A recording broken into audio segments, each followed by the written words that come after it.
lisons simplement une écriture et je vous donnerai aussi simplement une petite lecture très courte, afin que le frère l'a dit dans sa prière, que le Seigneur vraiment nous garde toute ainsi doctrine ou ainsi enseignement qui ne serait pas ainsi pour nous propice, en tout cas, comme nous l'avons entendu dimanche, à nous édifier dans la foi.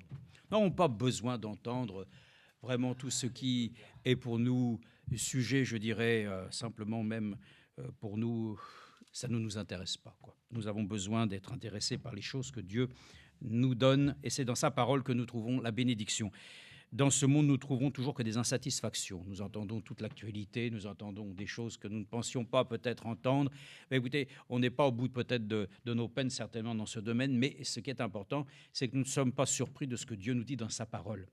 Et ce que les hommes disent, ça c'est leur programme, c'est leur, parfois même leur manière de dire les choses d'une manière extravagante. Mais Dieu nous parle, et c'est ça qui est important. Prenons attention à ce que Dieu nous dit. Bon, simplement, dans Cantique des Cantiques, je crois que cette parole est bien, disons, pour nous tous. C'est dans Cantique chapitre 5. C'est à partir du verset 9, nous l'avions dit, donc, que ainsi, cette femme, cette bien-aimée, était malade d'amour. Nous lisons la suite, où il est dit, dans Cantique des Cantiques, chapitre 5, verset 9, je commence. « Qu'a-t-on bien aimé de plus qu'un autre ?» Qu'est-ce que notre Seigneur, n'est-ce pas, pourrait 5, verset 9. Qu'a-t-on bien aimé de plus qu'un autre? Pensons que nous nous adressons là dans le contexte de notre Seigneur.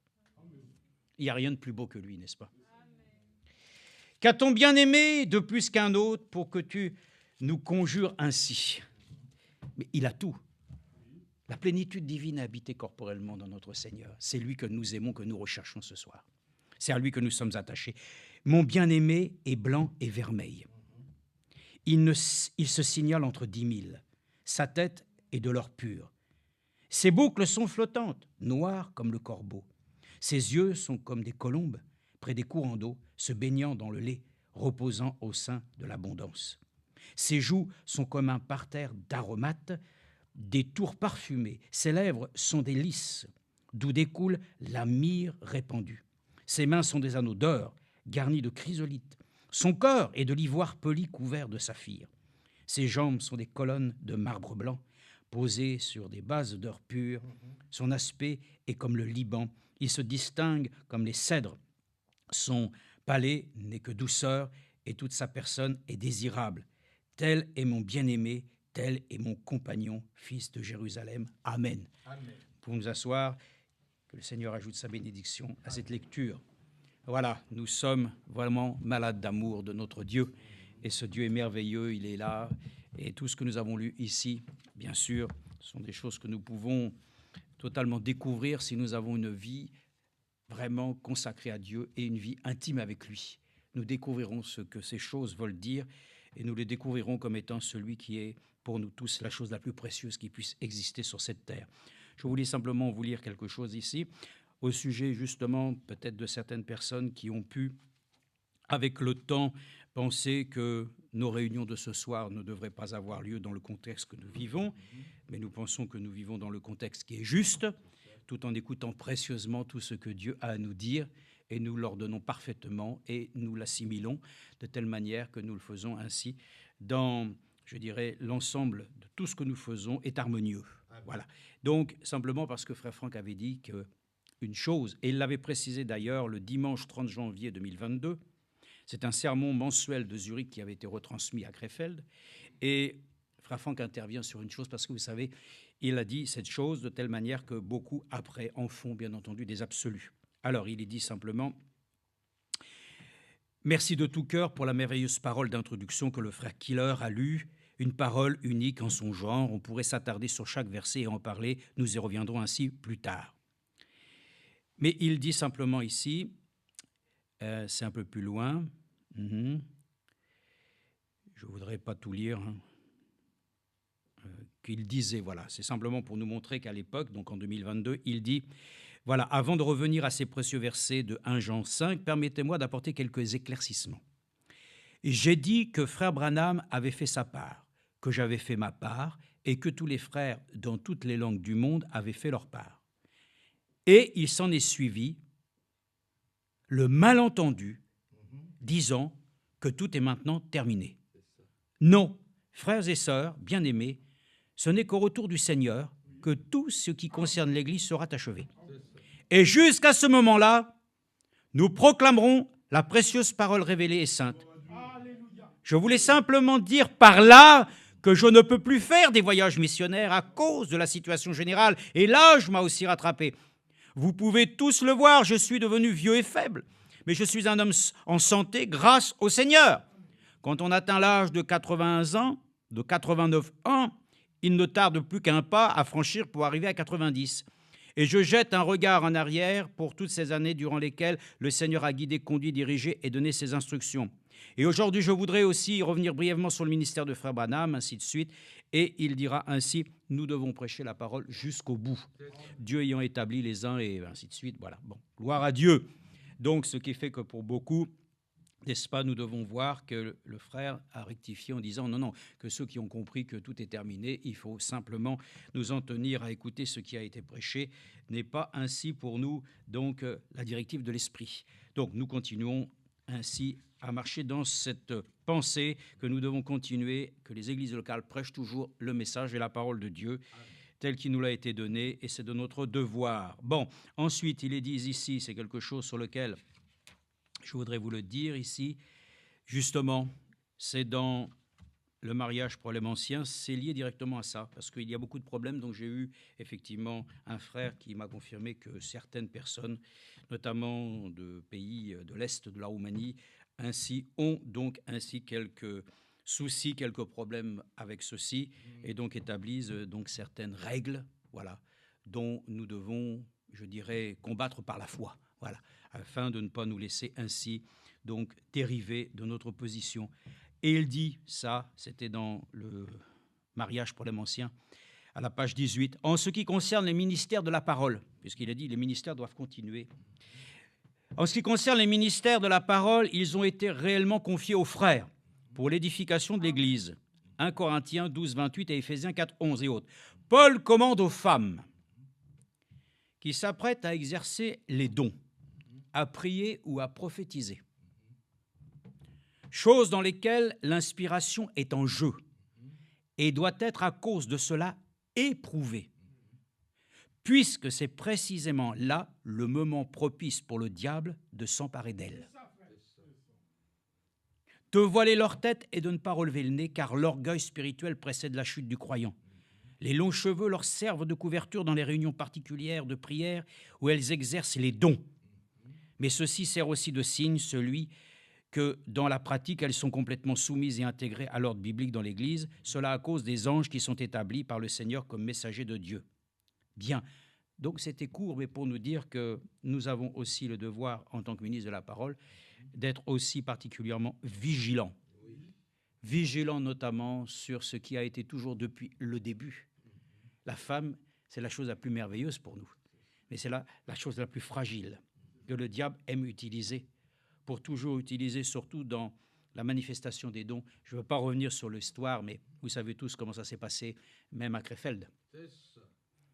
Comment sa propre femme elle-même aussi a prophétisé. Et des choses désastreuses viennent derrière. C'est pour ça que nous avons dit, c'est vrai, on peut estimer que les dons, c'est une chose merveilleuse qui existe dans l'Église. Mais il est de notre devoir d'éprouver les choses. Et de ne pas dire simplement, voilà, amen, parce que le Saint-Esprit, le mot Saint-Esprit n'est pas un mot magique. Le Saint-Esprit, c'est l'Esprit Saint de Dieu. Et il est de notre devoir de veiller, frères et sœurs, à ce que les ministères continuent et que ce soit les frères qui puissent toujours aussi enseigner ce que Dieu a dit et que lorsqu'il y a des manifestations de dons, d'être en capacité, frères et sœurs, d'éprouver les choses. Permettez-nous de le dire, il ne suffit pas simplement de prophétiser pour dire que c'est oui et amen. Ça ne peut pas fonctionner comme ça. Et je vous dis, les temps sont très difficiles et délicats et nous n'avons absolument rien contre les sœurs, mais nous aurons quelque chose à voir, c'est de ne pas nous laisser simplement ainsi influencer par quelque chose dont nous savons que cela peut être malheureusement utilisé par l'ennemi. C'est notre devoir, frères et sœurs, de rester très vigilants et de nous accorder la grâce de pouvoir continuer ainsi comme le Seigneur l'a toujours fait et de ne pas nous laisser impressionner ainsi par l'ennemi en ayant à présenter des choses sur lesquelles nous ne pouvons pas ainsi, avec assurance, ainsi l'éprouver. Donc, encore une fois, nous laissons le Seigneur lui-même, dans sa grâce, nous parler ce soir. Que Dieu nous bénisse, au nom de Jésus-Christ. Amen.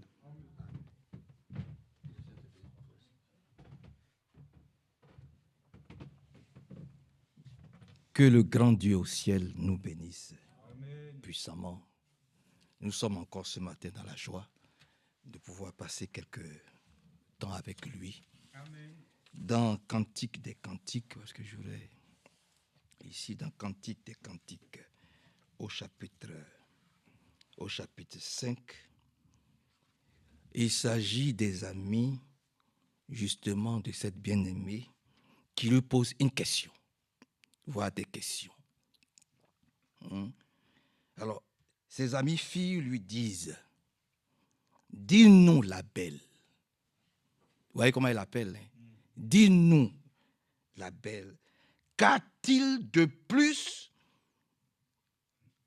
qu'un autre ton amoureux? Amen. Dis-nous la belle. Qu'a-t-il de plus qu'un autre ton amoureux? Oui, qu'a-t-il de plus qu'un autre pour que tu nous fasses pareille demande? Maintenant, elle répond. Elle dit, mon bien-aimé est reconnaissable entre 10 000. Alléluia. Voyez-vous? Donc, la femme fait de son bien-aimé un portrait plein de poésie, de la tête aux jambes. Parce qu'elle l'aime. Elle le décrit avec poésie. Elle parle de lui, de ses lèvres, de ses yeux, de ses jambes, de son teint. Mais parce qu'elle l'aime. Parce que c'est avec lui qu'elle vit. Et elle va vivre avec lui toute sa vie. Amen. Donc, chaque fois qu'on lui pose des questions sur son mari ou sur son fiancé, elle ne peut que parler du bien de lui. Jamais elle va sortir des choses qui se passent dans la maison. Ce qui se passe dans la maison reste dans la maison. Je parle à quelqu'un. Je parle à quelqu'un. Quand ça se passe à la maison, ça reste à la maison. Elle va toujours décrire son mari avec beaucoup de poésie. Même si ses cheveux deviennent grisonnants. Quel que soit ce qu'on peut lui reprocher. Elle va toujours dire du bien de lui, de la tête jusqu'aux pieds. Et ça va être toujours comme ça. Et ça, c'est le type même de l'Église. L'Église ne peut jamais régner celui qui a donné sa vie pour elle. Il n'y a pas un jour elle va être déçue du Seigneur Jésus-Christ. Il n'y a pas un jour, elle va dire, mais pourquoi tu ne m'as pas donné ceci? Pourquoi tu ne m'as pas donné cela? Je t'ai demandé de l'argent parce que j'avais besoin d'acheter une pommade, parce que j'avais besoin d'acheter un parfum. Et puis, tu ne m'as pas donné de l'argent. Donc, dans la maison, on boude. Et tu ne vois pas ce frère-là, tu ne vois pas comment il se comporte avec sa femme. Hein? Tu ne vois pas celui-là, tu ne vois pas comment est-ce qu'il parle avec sa femme. Plainte, plainte, plainte, plainte, que des plaintes. J'espère que ce n'est pas le cas avec le Seigneur Jésus-Christ. Oh, ton amen est faible ce soir. J'espère que ce n'est pas le cas avec le Seigneur Jésus-Christ. Ton amen doit être toujours puissant. Chaque fois, quelle que soit la situation que tu traverses, tu dois dire merci Jésus. Seigneur, merci. Je vais continuer avec toi. Oh, qu'est-ce que tu es beau, qu'est-ce que tu es merveilleux, qu'est-ce que tu es puissant, qu'est-ce que tu es glorieux. C'est ça la femme. Oui, c'est ça. Elle protège. C'est une aide. Elle tient compte. Elle ne fait pas les choses seule. Oh, dis Amen. Elle ne fait jamais les choses seule. Et l'Église ne peut pas faire les choses seule. Parce que l'Église lui-même, il dit, sans moi, vous ne pouvez rien faire. Que le Seigneur nous bénisse. Puissamment. Vous voyez, c'est vraiment merveilleux. Ouais, de parler du Seigneur avec beaucoup de tendresse, avec beaucoup de poésie, avec beaucoup d'amour. C'est ça l'épouse. Elle parle de son mari avec beaucoup d'amour. Ses yeux sont portés sur son mari. Oh, qu'est-ce que ta barbe est belle. Alléluia. Oh, qu'est-ce que tu as de belles jambes. C'est-à-dire, elle est amoureuse. Et nous sommes amoureux de Jésus. Que le Seigneur nous aide et que son nom soit très, très élevé, puissant et glorifié. Ce soir, je voudrais parler des 7 béatitudes de l'Apocalypse. Je l'ai déjà dit, prêché ici, mais permettez que je revienne dessus. Les 7 béatitudes. Vous savez qu'il y a les béatitudes dans le livre de Matthieu, chapitre 5. Mais dans le livre de l'Apocalypse aussi, il y a des béatitudes. Et comme nous sommes à une réunion de prière, donnez-moi 20 minutes et ensuite nous allons prier par la grâce de Dieu. Allons dans l'Apocalypse au chapitre 1. Dans le livre d'Apocalypse au chapitre 1. Apocalypse chapitre 1, verset 3. Il est dit ici. Nous allons simplement lire et après, nous allons prier. Dans Apocalypse au chapitre 1, la première béatitude, c'est dans le livre d'Apocalypse au chapitre 1, verset 3. Il est dit, heureux celui qui lit ce livre, donc la Bible. Je n'ai jamais vu quelqu'un qui lit la Bible et il est triste. Ça n'existe pas.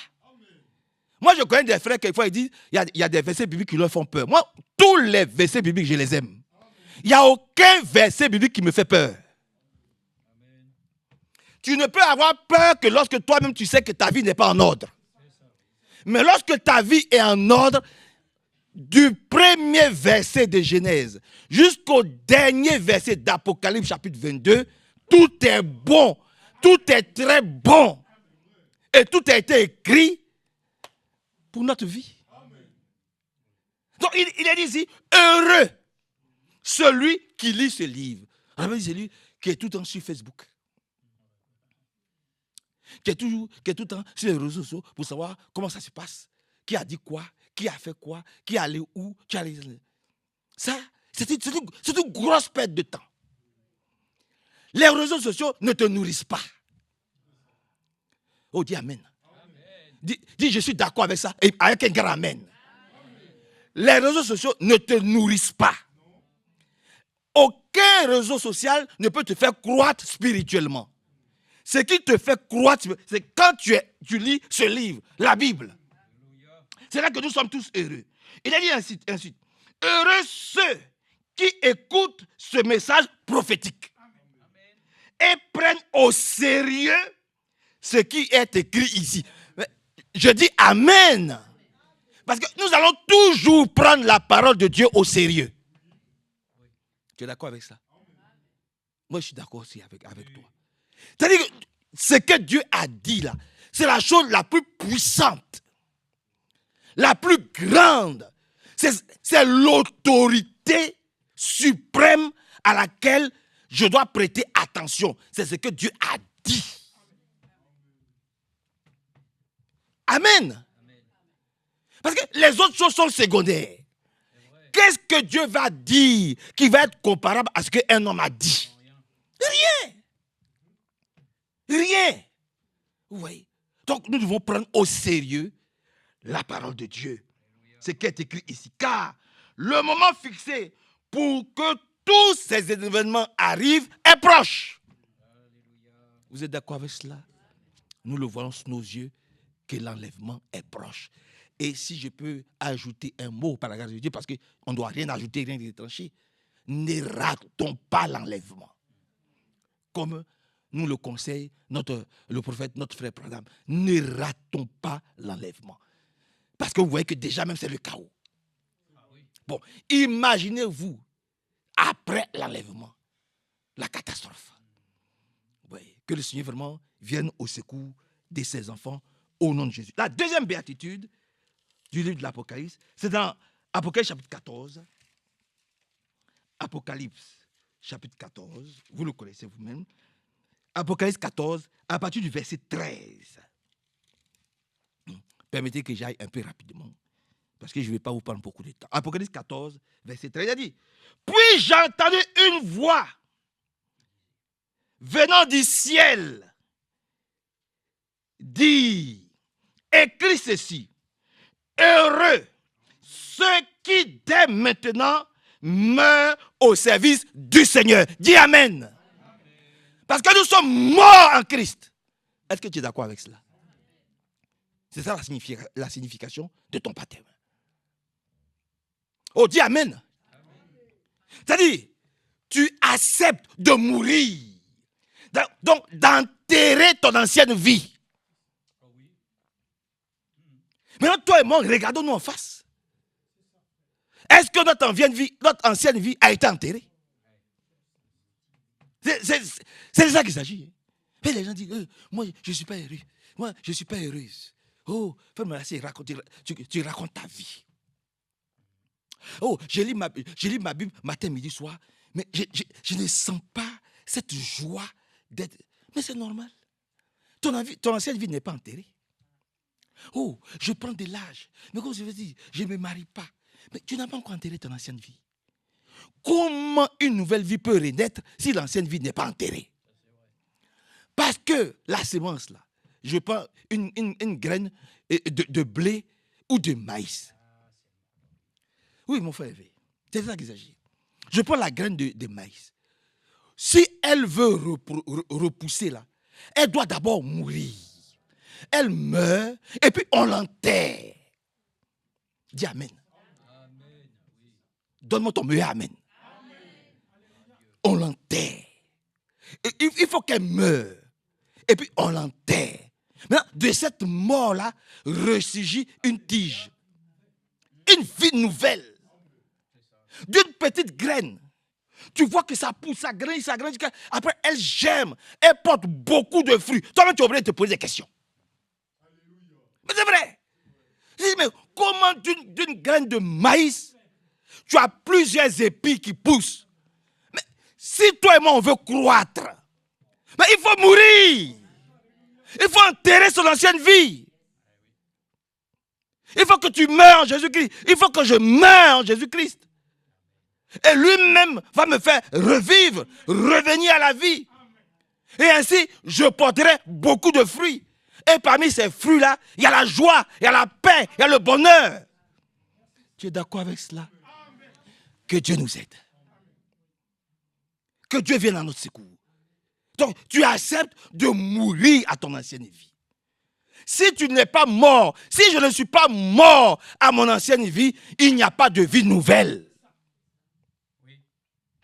Ou si la semence, donc la parole de Dieu, tombe dans une partie rocheuse, ou bien tombe dans une terre qui n'est pas fertile, mais cette semence-là, elle ne peut pas produire du fruit.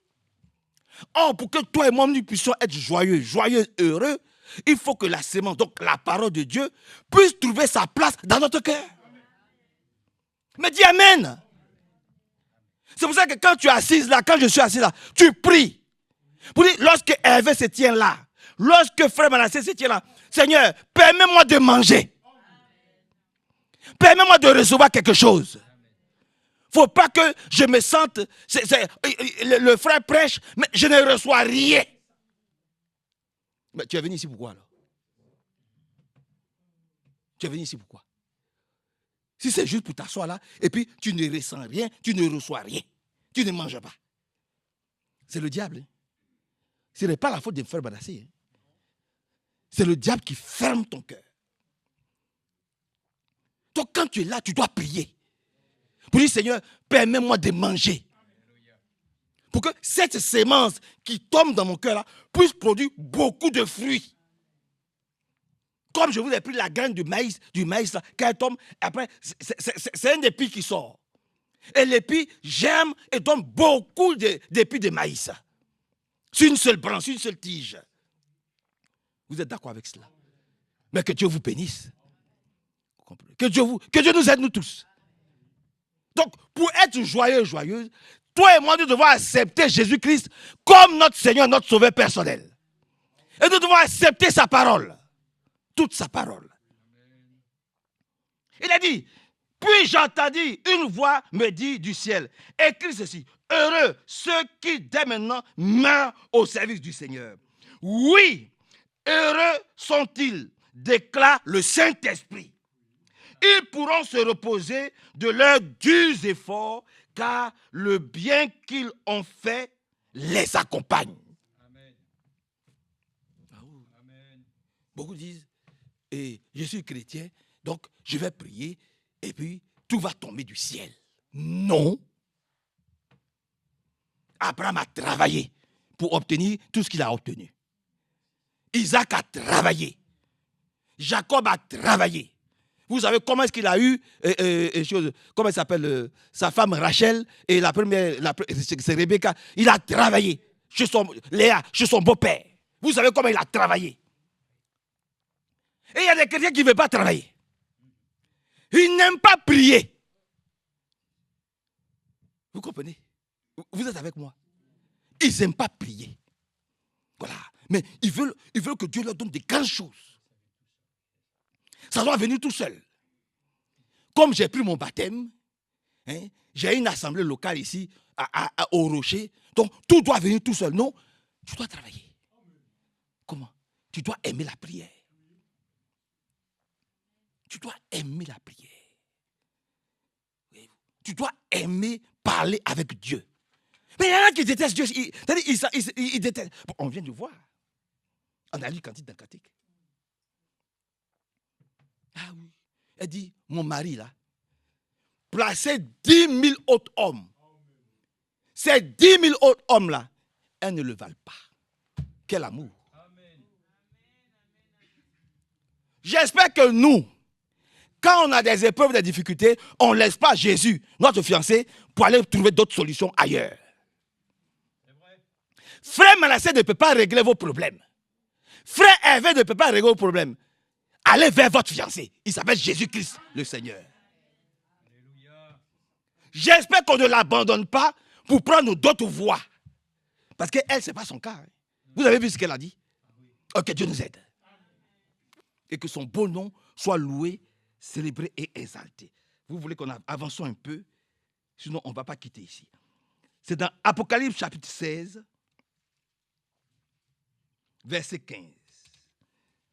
La troisième béatitude, c'est Apocalypse 16, 15. Il a dit, écoute, dit le Seigneur, je viens comme un voleur.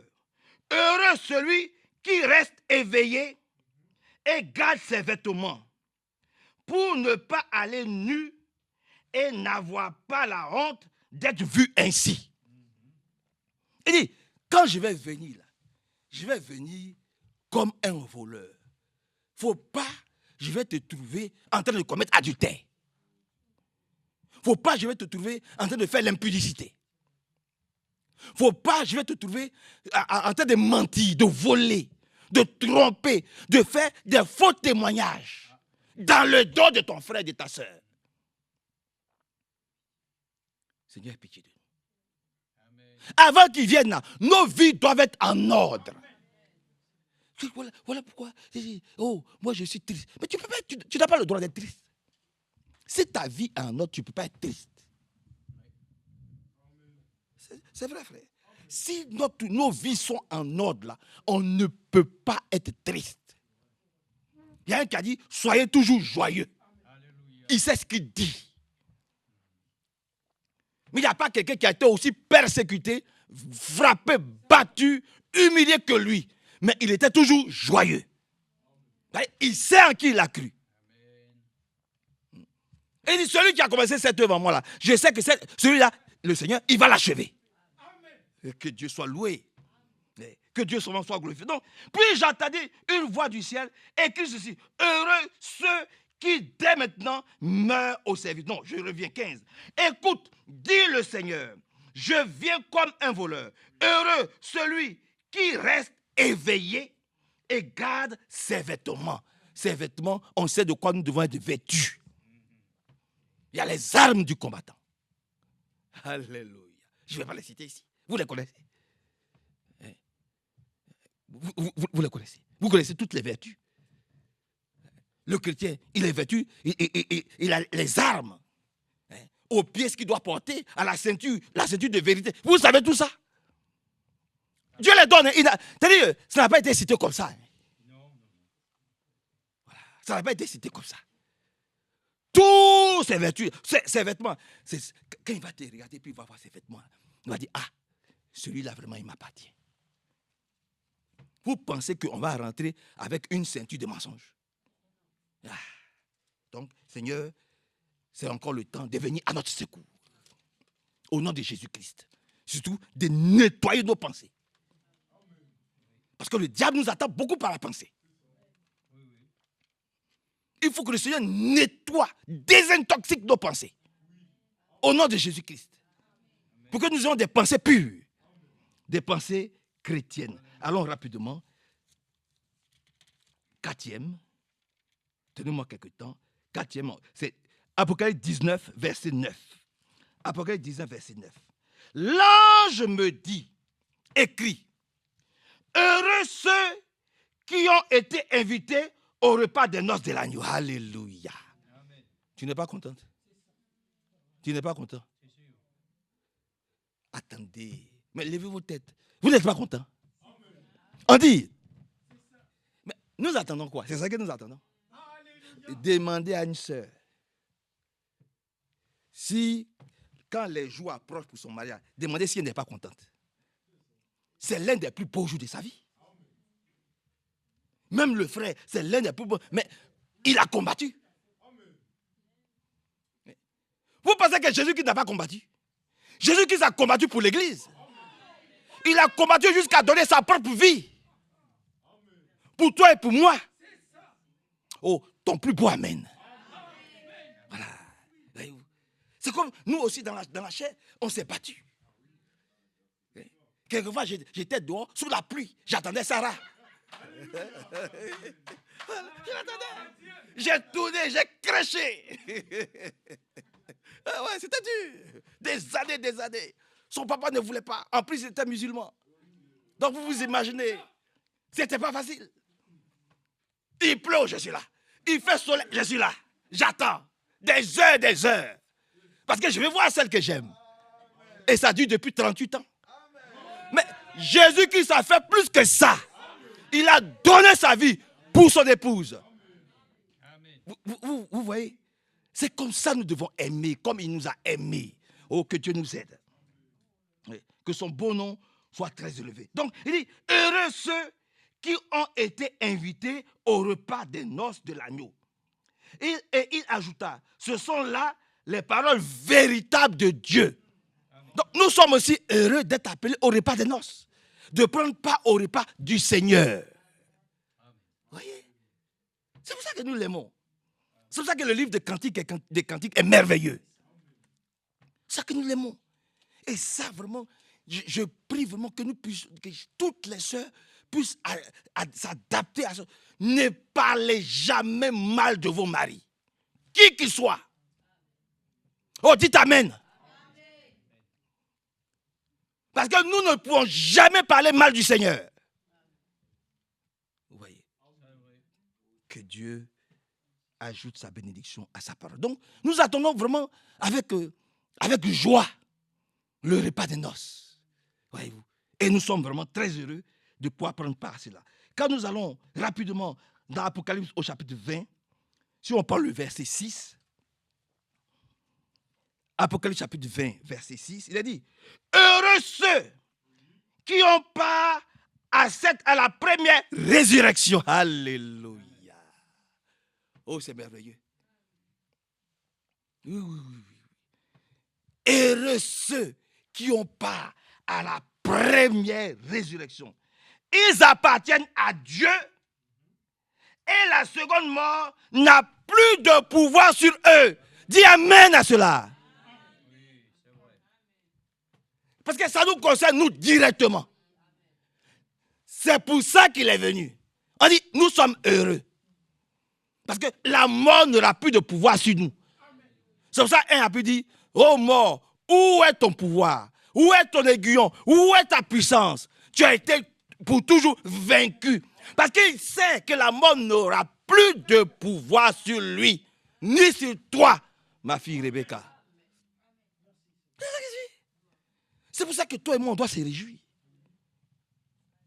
On doit toujours être content. On doit voir la vie bien. On ne doit pas être triste.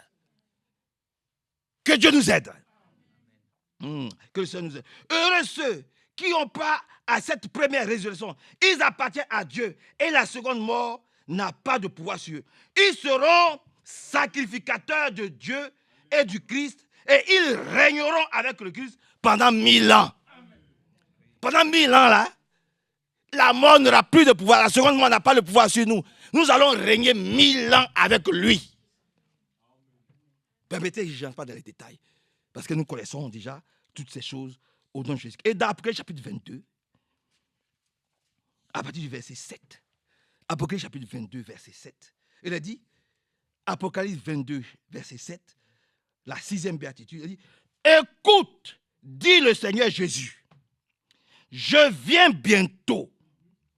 Heureux ceux qui prennent au sérieux les paroles prophétiques de ce livre. J'ai dit Amen. Nous avons eu, voyez-vous, un prophète puissant. Nous avons eu un serviteur fidèle et prudent puissant qui nous ont mis sur la voie à suivre. Alléluia.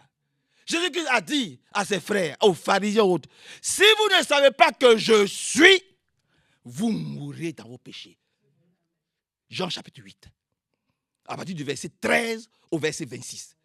Parce qu'ils ont passé leur temps à lui poser des questions pour savoir qui es-tu. Il dit, mais si vous avez connu Abraham, si vous avez connu, mais vous saurez qui je suis.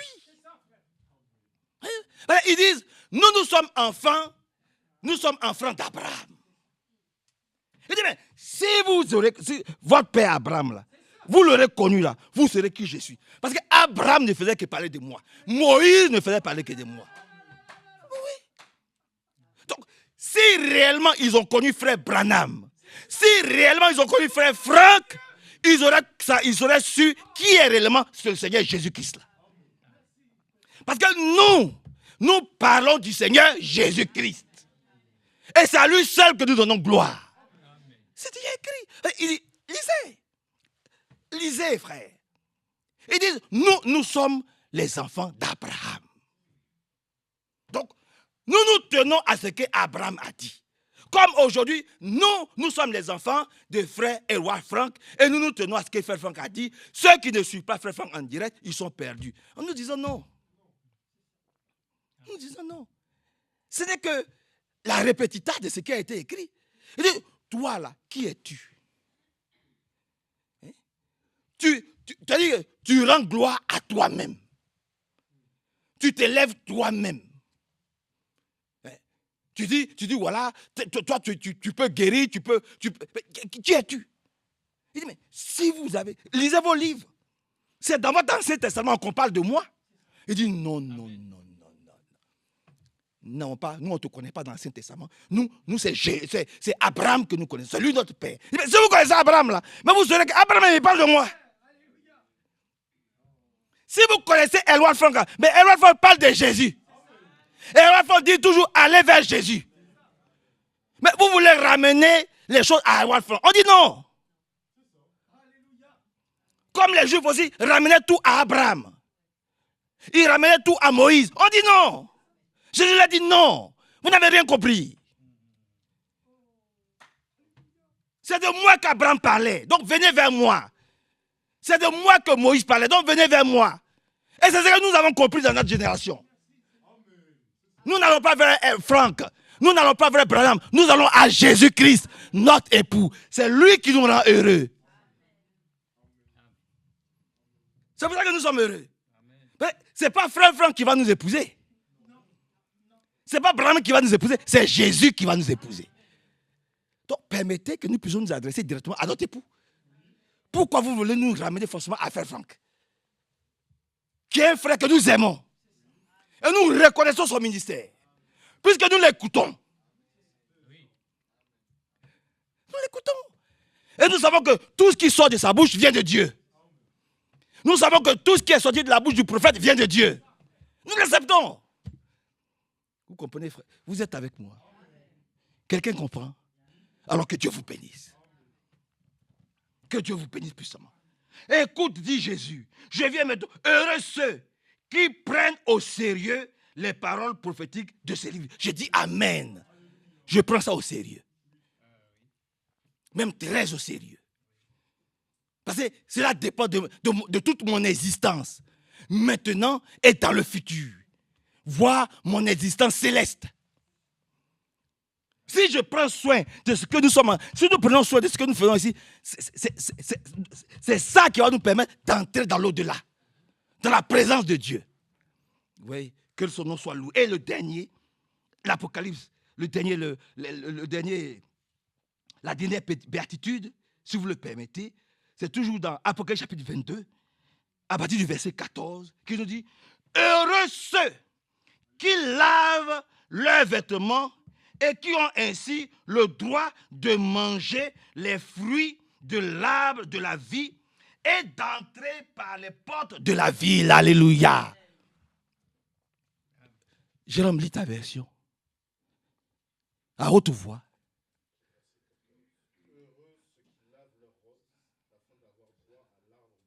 Oui. Ah, mais voilà. C'est pas n'importe quelle ville. Elle veut aller déjà à Jérusalem. Il y a beaucoup de cailloux là-bas. Ils sont allés, ils ont vu une tombe vide là-bas. Alléluia. Mais cette ville-là, ah, ce n'est pas n'importe quoi. On dit Amen. Et la Bible dit, nous sommes heureux.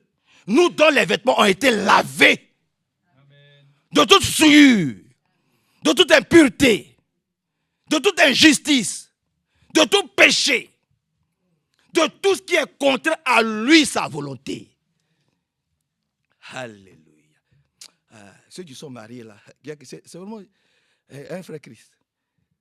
Quand tu avais l'habitude de voir ta fiancée, demandez à Bill Paul, demandez à frère Médéros, demandez à Yann. Ah oui. Ah oui. Tu avais l'habitude de voir ta fiancée, hein, frère Christ. Mais le jour du mariage, là, tu n'as pas vu que c'était particulier. Oh, vous aussi. Mais dites amen à ça. Votre amen est faible. Dites amen encore. Ah, goûtez ça, vous allez voir. Alléluia. Parce que moi, le jour de mon mariage, la jeune dame avec qui j'étais, mais quand elle est... Mais vraiment, j'ai dit, mais c'est la même femme là. Oui. C'est autre chose. Mais nous sommes dans la chair, mais c'était... Frère, c'est vrai. Oui. Frère, que Dieu te bénisse, c'est vrai.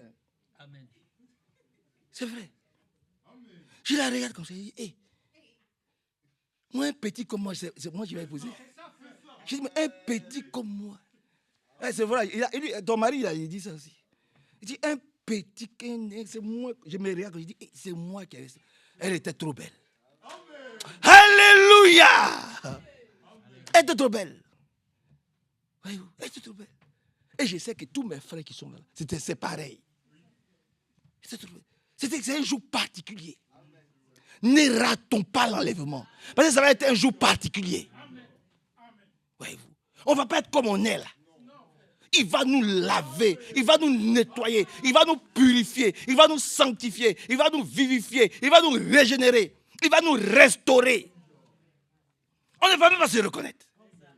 Ah oui. Quand je suis rentré chez mon frère V, que j'ai vu ce frère, il dit, ouais, c'est une belle femme.